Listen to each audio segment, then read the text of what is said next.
I'm Jessie. I'm a registered veterinary technician here at Denver Zoo Conservation Alliance. I am Danielle, also a registered veterinary technician, and we are in the veterinary laboratory at the Helen and Arthur E. Johnson Animal Hospital. So the process of training an animal for voluntary medical behavior is pretty long and involves a lot of people. So it typically starts with the animal care specialists. They are working with their animal. They know where that animal is at in their training kind of across the board. Once they're at a good place, then they will contact an RVT, and we will come down and kind of bring our big scary selves and equipment and see how the animal reacts to that. Sometimes the animal is solid and is ready to go and we can continue on with training. Other times they're like, whoa now, and they take a few steps back. And so we will start to come down regularly. Even just as a person that they get used to, we'll start bringing things like blunt needles that we can just kind of hold up against them and see if they tolerate that. Then we're working on duration. So if we were to hold a blunt needle against them for 15 seconds, can they do that, or are they out of here after 3 seconds? So it's a long process. The animal care specialists are probably putting in the most time with it, and then we are coming in to kind of help with our expertise and how we are going to obtain the sample. So it is super important that our animals are able to voluntarily participate in their own health care. There are many things we need to monitor for these animals, especially as they age. So Tundra, our grizzly bear that we just got blood on in September, she is considered geriatric, so she is an old lady.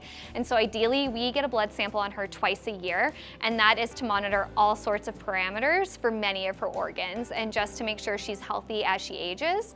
If we weren't able to do these blood draws, it's information that we wouldn't have and that we potentially wouldn't be able to catch things that are happening or changing with her. And if it was something that we really did need this sample, that means we would have to anesthetize her to get it, which causes its own stress on the body and is a whole production. Where now if she participates, it's something that we can get down, everyone's happy, she's getting snacks, and that's all we need from her. Voluntarily means that they choose to participate. So they come up on their own will. They're usually doing a training session with their animal care specialist.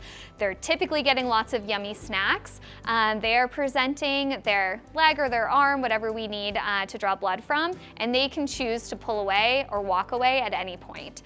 So it's really, really a testament to the animal care specialists and the animals and their training that they will hold out their arm, I will poke them with a needle, and they will stay there until we draw as much blood as we need, and then they go on about their day.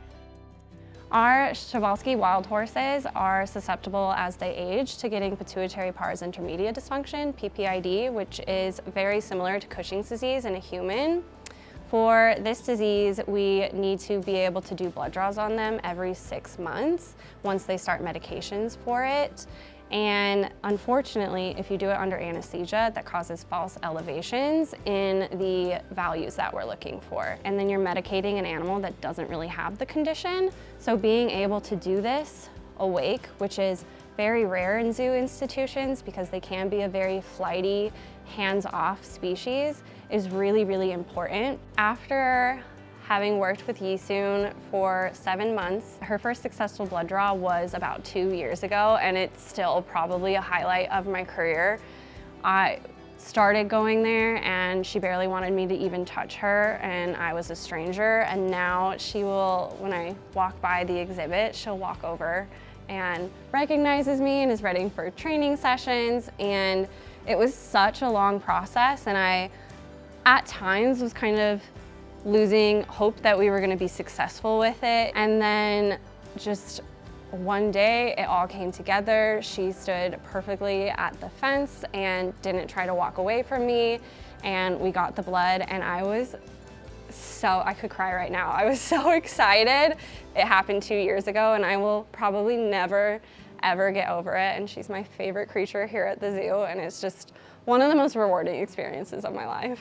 Thank you to all of the animal care specialists that we get to work with and all of the animals. Without their relationship and their amazing experience with training with these animals, we wouldn't be able to get any of these medical behaviors done or any of the sampling that we're able to make possible. They work for months and months and months before we're even involved. So it's such a process and it involves so many different teams, and it's a great collaboration for the Ones Do team.